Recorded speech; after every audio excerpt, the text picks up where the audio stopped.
সুপ্রিয় শিক্ষার্থীরা,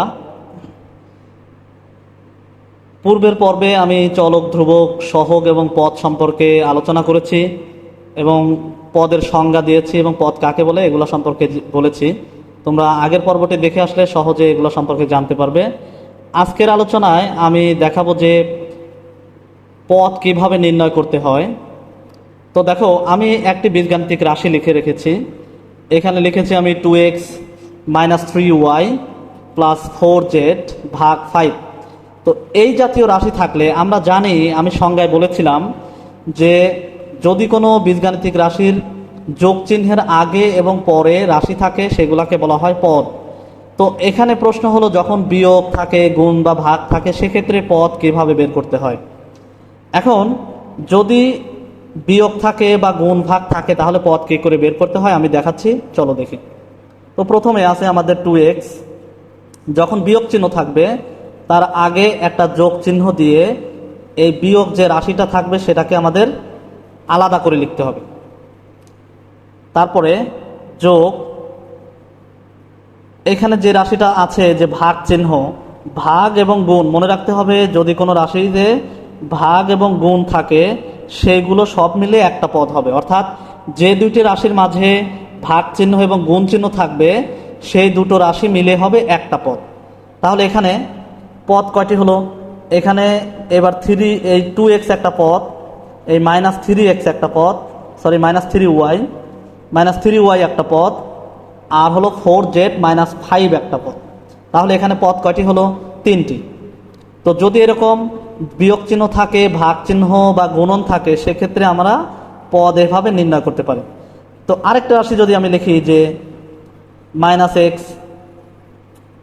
× 3 + 4y ভাগ 6 +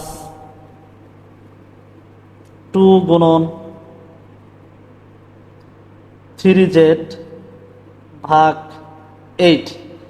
যদি এই রকম রাশি থাকে সেক্ষেত্রে আমরা এটাকে কিভাবে পদ বের করব, এই রাশিটার পদ কি করে নির্ণয় করব।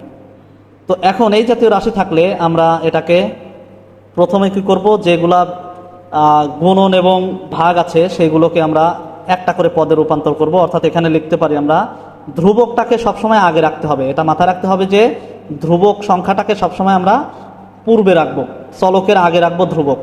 তাহলে চলকের আগে যদি ধ্রুবক থাকে সেক্ষেত্রে আমরা কি লিখতে পারি? -3x।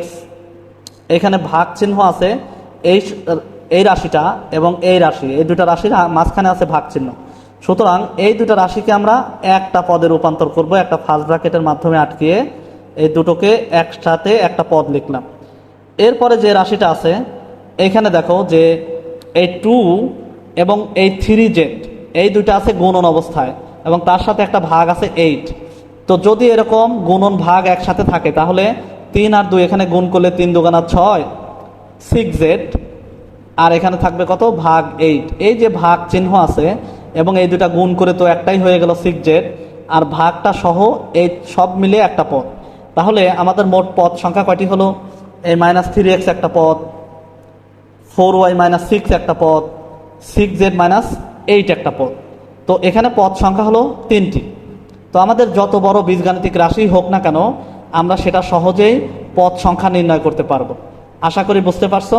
আমরা পরবর্তীতে আরও বিস্তারিত বিভিন্ন বিষয় নিয়ে আলোচনা করব। পরবর্তী পর্বগুলো দেখার আমন্ত্রণ রইল।